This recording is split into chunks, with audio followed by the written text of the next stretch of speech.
Okay, well, welcome back.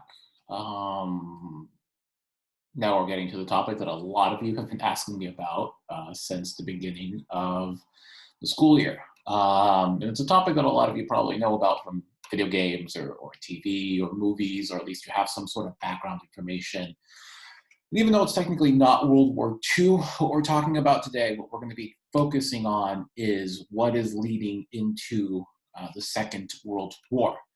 So this is lesson 31.4, aggressors invading nations. Now, before we go on, what you need to know, it's the stuff that we've spoken about. If you don't remember any of the three things that I go over very quickly right now, pause the video, you can go back. If you didn't do the last lesson, go back, do the previous lesson. You're going to need that background information in order to understand why World War II is starting. The context. Last week, we spoke about three things. Looked at the definition of what a group of people called the fascists were. Very briefly, remember, fascism is kind of anti-democracy. It's anti-communism. They think that democracy is too weak to prevent communism, so they want to get rid of all those things. So it's kind of an extreme right-wing, extreme nationalism. And we have two good examples of that in the class. Number two, we have the original group called the Fascists, led by a dictator named Benito Mussolini, who took power in Italy. And we also looked at the Nazis. Those were the fascists in Germany, and you may know already who they're being led by. Their dictator is Adolf Hitler.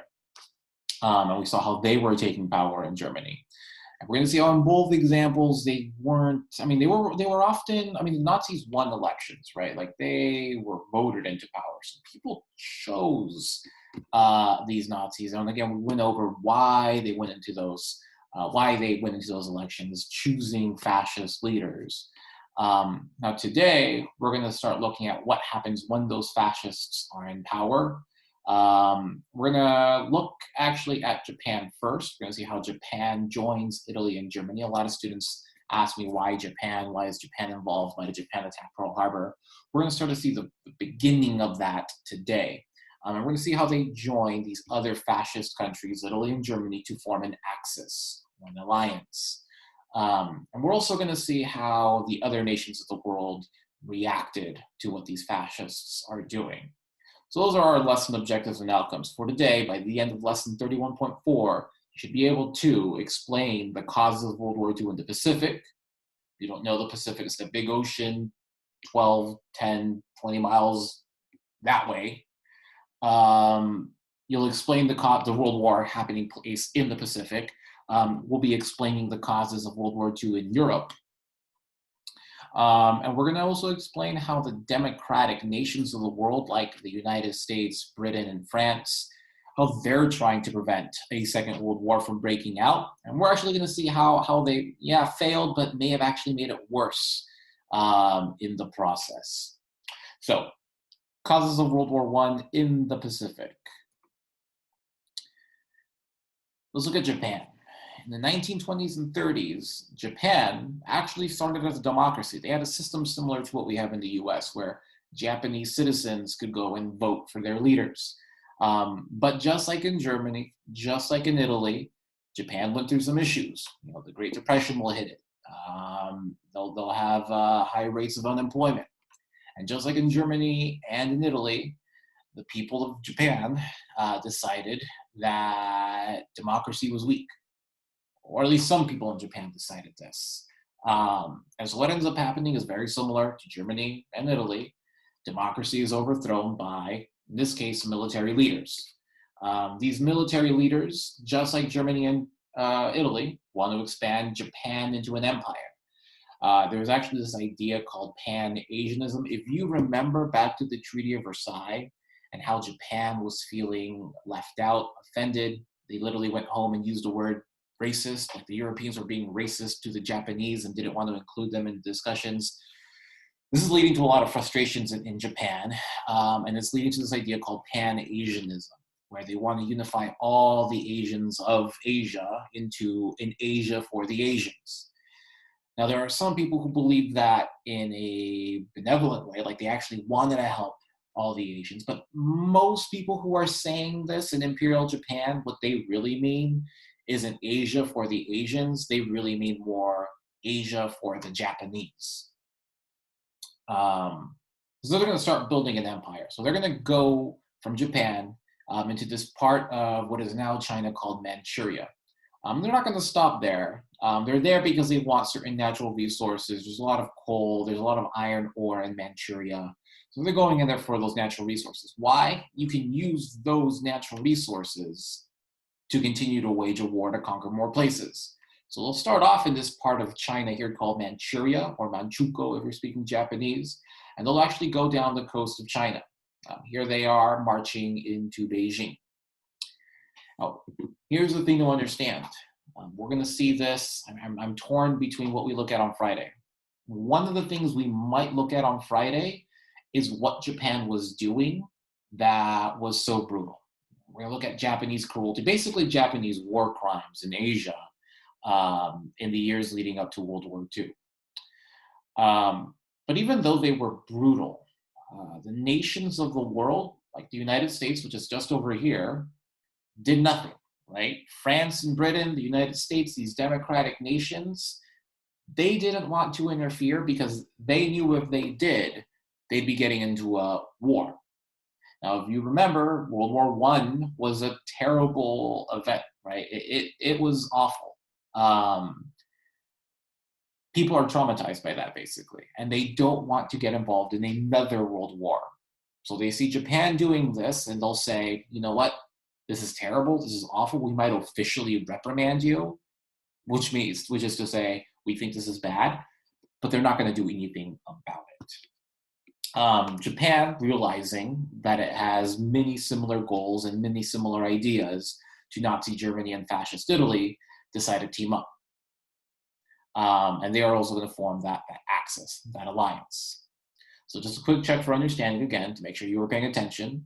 True or false questions, 3 of them. Number 1, Japan entered the 1920s as a new democracy, but this democracy was replaced in a military takeover. Number 2, unlike Nazi Germany and fascist Italy, Imperial Japan did not have a military dictator, but they did have an emperor. And number 3, this new Imperial Japanese government only wanted to focus on domestic issues within Japan. Take about a few seconds to answer 1, 2, and 3. Go.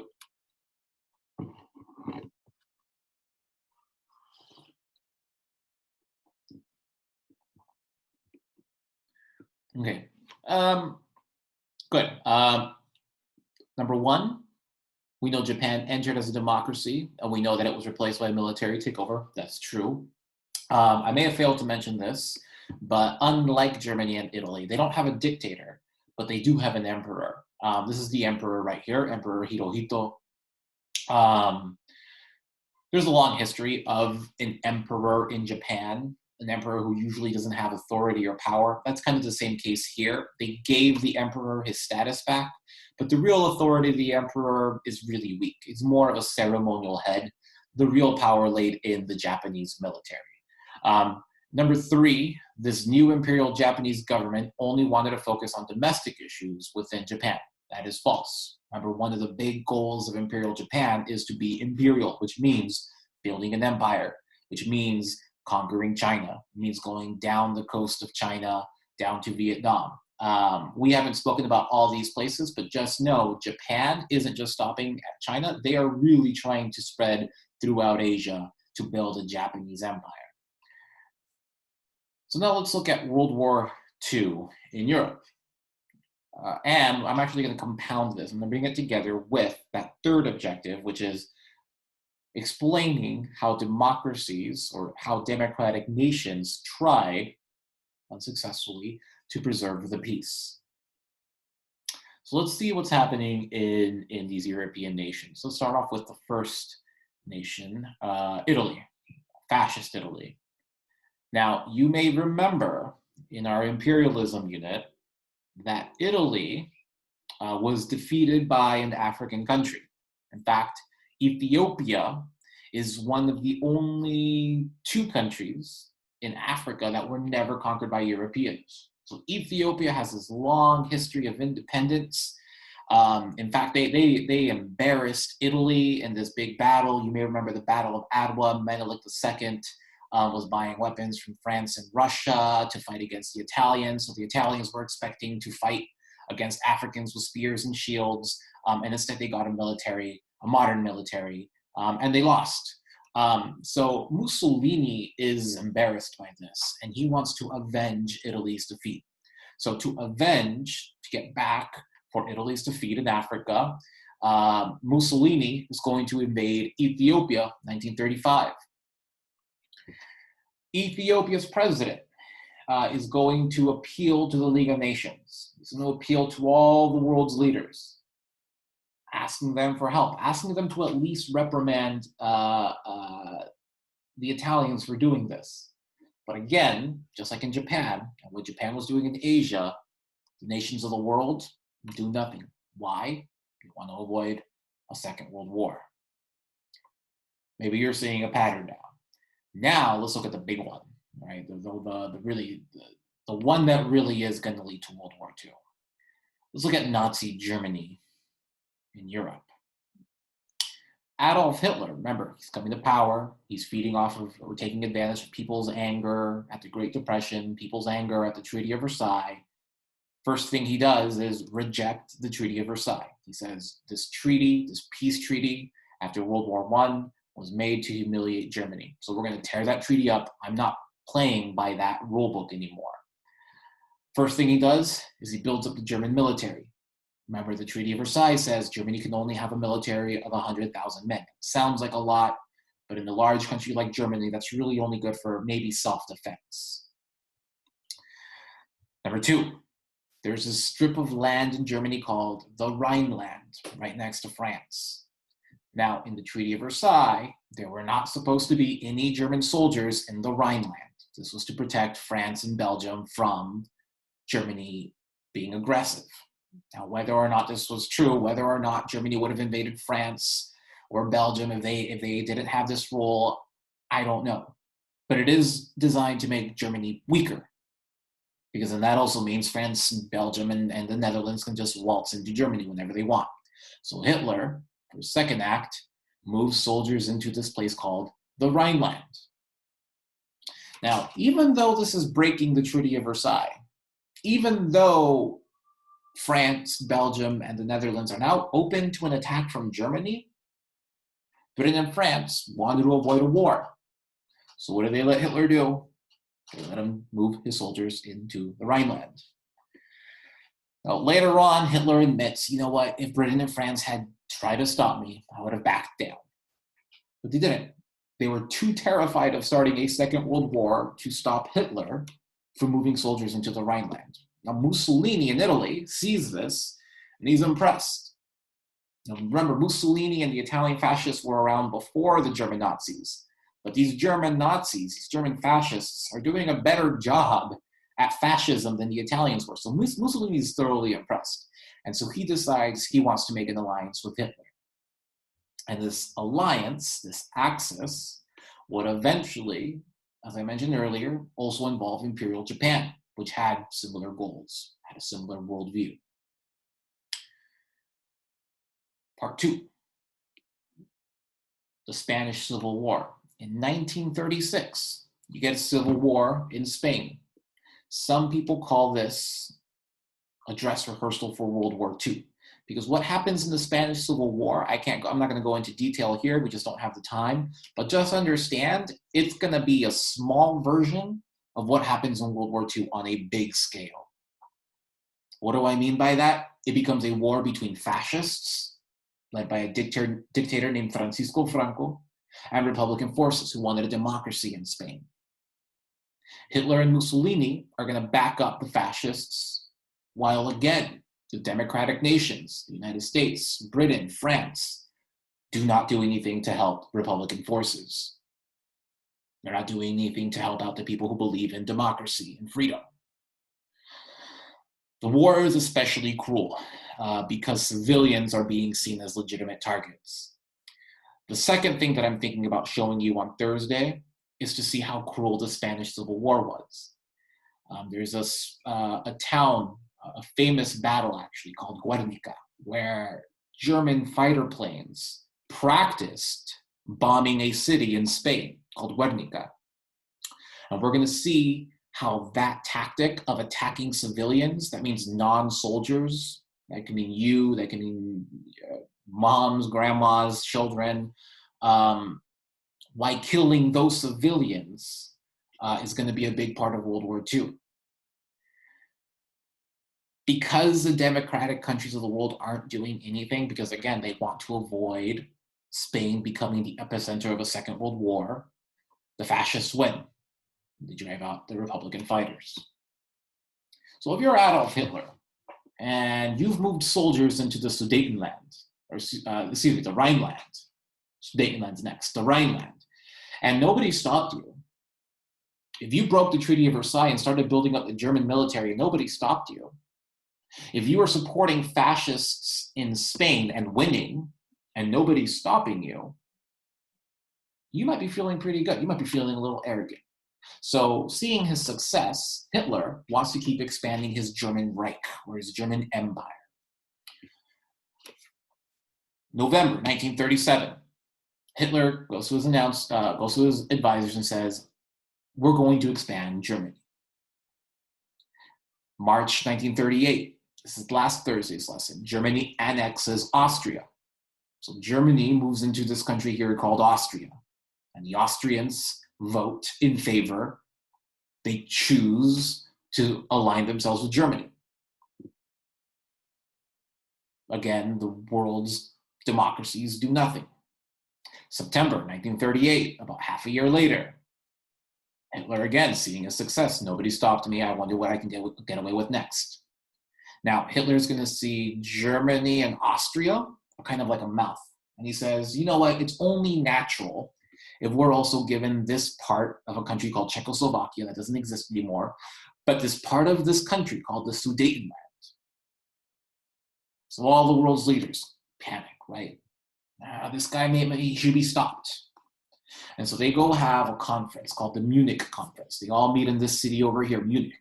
Remember, that's the city that Hitler tried to take over many, many years earlier. Leaders of the world gather. And the British Prime Minister, the British President, Neville Chamberlain, is speaking to other democratic leaders. And he basically tells them, he gives them this analogy. If you have a baby, and that baby is crying for ice cream, how do you make the baby stop crying? Well, Neville Chamberlain may not have been the father or a very good father, because he said, you know what, you give the baby ice cream, and that'll make the baby stop crying. In this case, in the analogy, who's the baby? Adolf Hitler. What's the ice cream? All this land that he wants to take. So Neville Chamberlain says, we should have a policy of appeasement. We are going to appease Hitler. Hitler's the baby, he's crying. Let's give the baby what it wants. And maybe that'll make the baby stop crying. Neville Chamberlain even goes home and says, we have avoided World War II. There will be a great peace in our time. March 1939, Hitler promised, when he was given the Sudetenland, that he would leave the rest of Czechoslovakia its own country. He would leave it independent. He wouldn't take it over. March 1939, a few months after promising that, he breaks the promise. And guess what? He takes over all of Czechoslovakia. Of course, anyone who knows babies probably knows that if you have a baby crying for ice cream, if you give that baby ice cream, what you're teaching that baby is that if it cries, it gets what it wants. So really, what did they teach Hitler?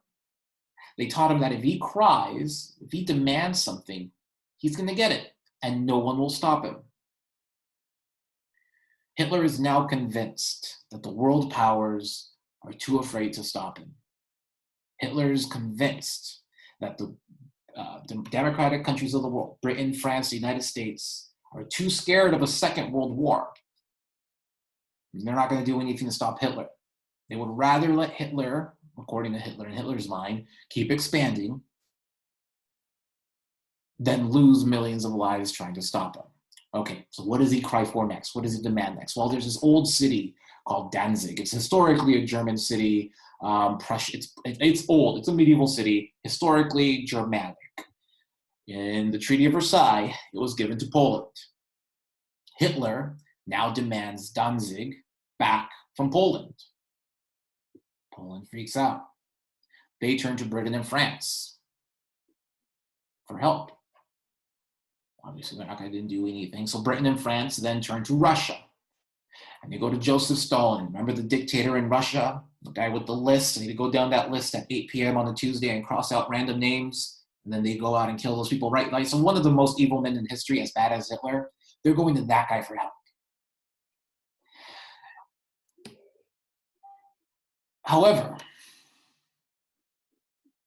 Joseph Stalin and Adolf Hitler end up signing an agreement with each other.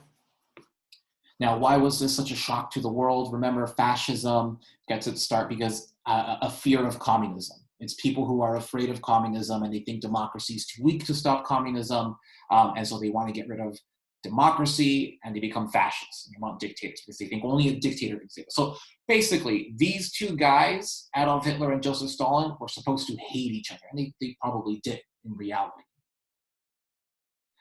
But they knew that if they fought against each other, they'd just be getting in each other's way.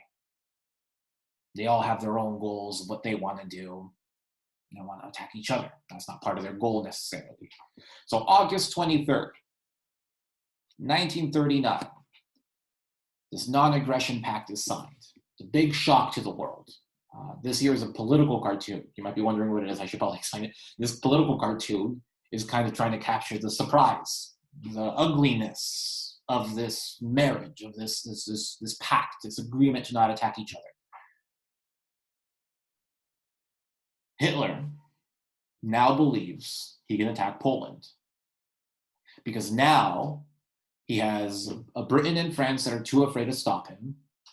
He has a Soviet Union, a Russia that won't stop him because of the treaty they just signed.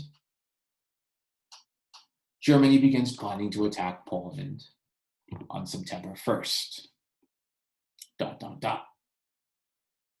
We'll end it there. Let's do our next check for understanding. This says check for understanding number 3. It should say check for understanding number 2. I'm mixing the two. Remember those two objectives, last two together. 4 true and false questions. Italy unsuccessfully tried to conquer Ethiopia a second time. Number 5, the policy of allowing Hitler to take territories he demanded in Europe was called appeasement. Is that true or false? Number 6, democratic nations like the United States, Britain, and France helped Republican forces in Spain. Is that true or false? 7, Hitler formed a non-aggression pact with Britain and France. And 8, Hitler demanded land from Poland. Again, take a few moments to answer these 4 true and false questions.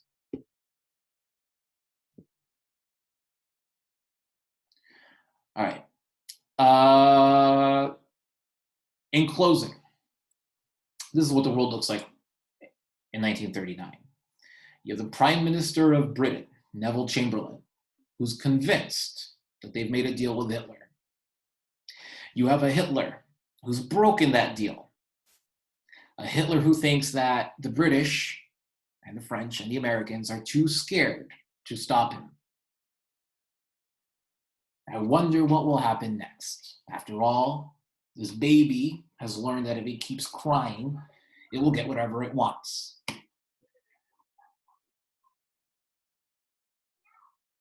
So that's our lecture. That's the overview. That's the big picture. Following the same pattern. I don't want to try anything new in this distance learning thing. Tuesdays will be the chapter reading days. Tuesdays will be the days where you look at the actual content.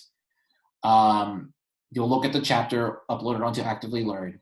The exit ticket, just like last week, part 3, I'm embedding it. It's going to be inside the Actively Learn article. So once you finish reading the chapter, you'll just have the exit ticket there on the same platform. That way you don't have to jump around. If any questions come up, email me. amaduena@lalliance.org. Many of you already have been. If you have a technical issue, usually that's on my end or some setting that's off, I can usually fix that pretty quickly. Or maybe it's a question about content. You can always email me there. There's also office hours. A few of you have been utilizing that wisely. Today, that'll be at 3:15 to 4. On Wednesday, if you still have questions on the chapter or the content, you can come into office hours at 2 to 2:45. As for now, I'm going to go ahead and sign out.